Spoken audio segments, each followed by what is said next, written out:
평안하셨습니까? 송재호입니다. 사람은 살아가면서 끊임없이 무언가를 배우는데요. 그중에 89%는 시각적인 자극을 통해서 배우고 10%는 청각적인 자극을 통해서 나머지 1%는 감촉을 통해서 배운다는 학습 이론이 있습니다. 즉, 보고 듣는 것도 중요하지만 직접 체험하는 1%가 있어야 100%를 완성해야 된다는 얘기입니다. 거듭되는 실패와 시련 속에서도 직접 몸으로 부딪혀서 성공한 사람들은 바로 이 1%를 활용한 사람들입니다. 지쳐서 울고 싶을 때도 포기하고 싶을 때도 바로 이 1% 때문에 희망을 놓지 않을 수 있는 것입니다. 우리에게도 그 1%가 희망이 있습니다. 그것은 바로 예수 그리스도인데요. 십자가에 달려 돌아가셨지만 사흘 만에 다시 살아나셔서 생명의 주인공이 되신 예수님.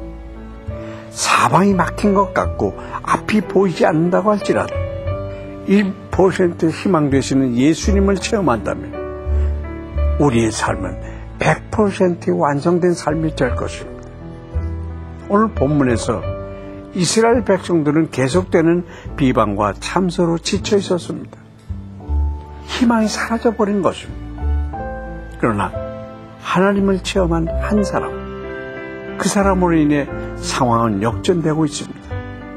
어떤 일이 벌어지고 있는지 본문 말씀 함께 읽겠습니다.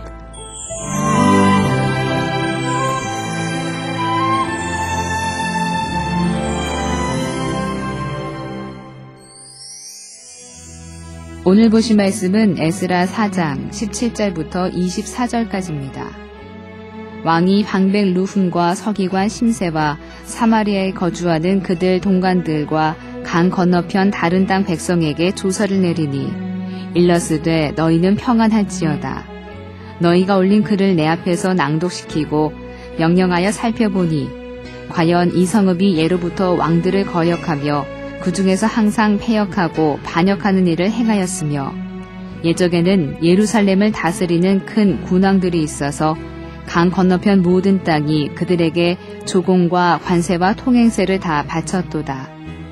이제 너희는 명령을 전하여 그 사람들에게 공사를 그치게 하여 그 성을 건축하지 못하게 하고 내가 다시 조서 내리기를 기다리라.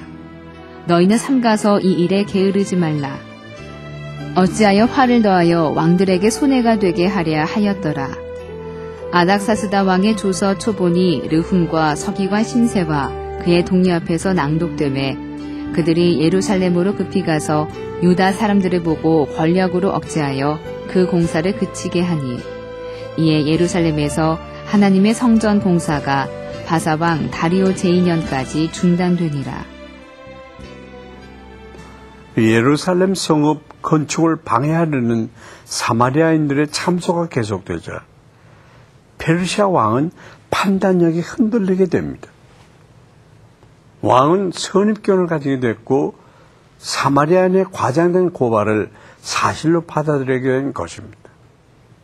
그러나 유다 역사 가운데 사마리아인의 고발을 믿게 할 빌미가 있기도 했습니다. 그것은 바벨론 시대에 유다왕 여호야김이 벌였던 반역이었습니다.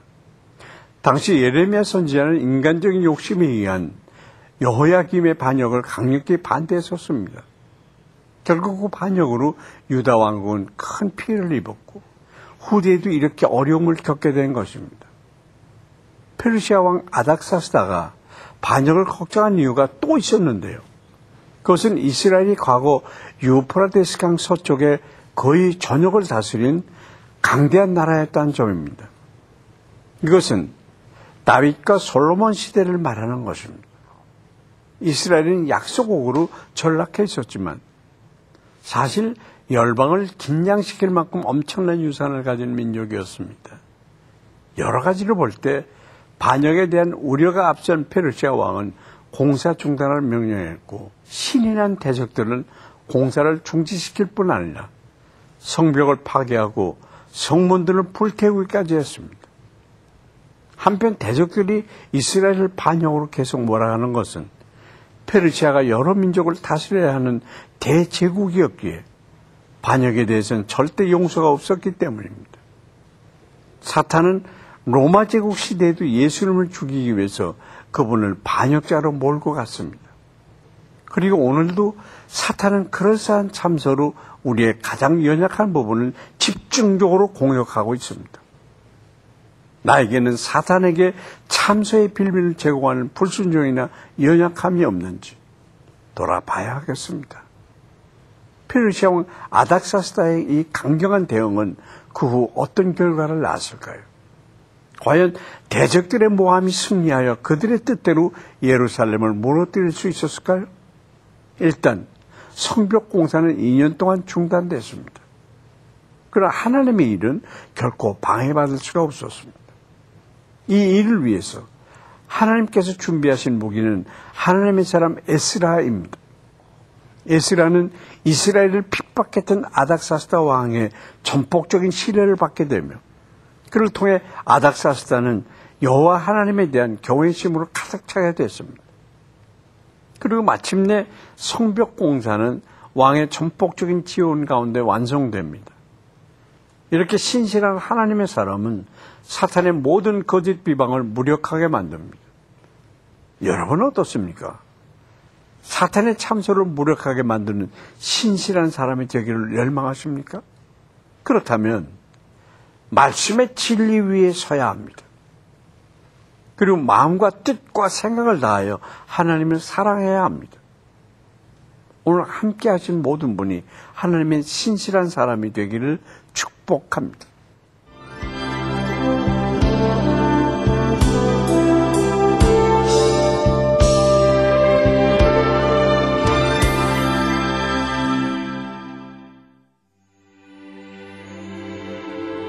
살아계셔서 역사하시는 하나님 아버지, 오늘도 귀한 말씀을 주셔서 감사합니다.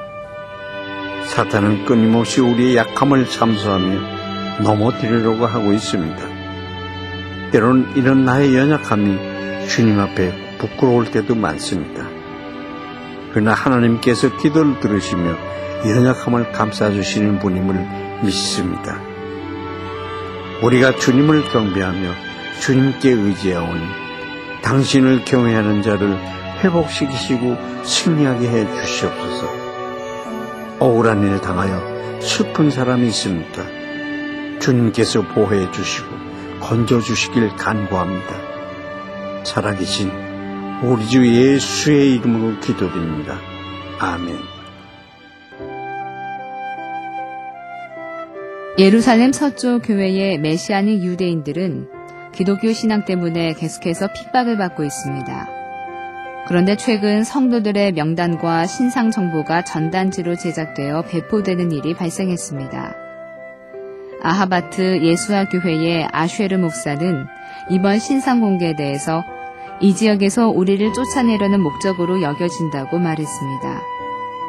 전단지에는 교인들의 주소와 전화번호, 일부는 사진까지 실려 있어 그들을 마을의 조롱거리로 삼고 있다고 합니다. 이러한 시련 속에서도 메시아닉 유대인 공동체가 믿음을 잃지 않도록, 그리고 정통 유대교인들이 영의 눈을 떠서 진정한 구주이신 예수님을 영접할 수 있도록 기도합시다. 예수님은 하나님의 아들이시지만 인간의 몸으로 우리와 함께 하셨습니다. 그분은 세상의 아픔과 행복을 우리와 똑같이 느끼셨습니다.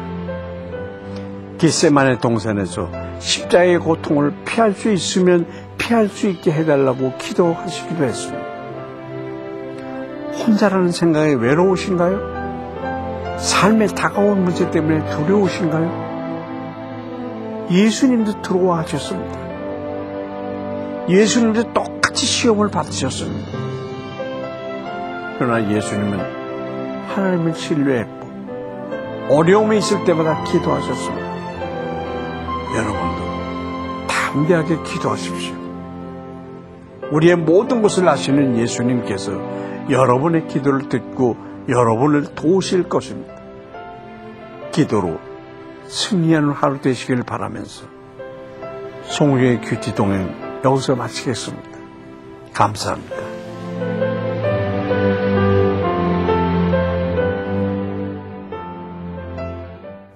이 프로그램에는 GTM에서 큐티 교재 GT를, 책으로 만나는 성지 순례 답사기 바이블 루트를, 수아영에서 기초 화장품을 협찬해 주셨습니다. 마음속에 짓는 영원한 집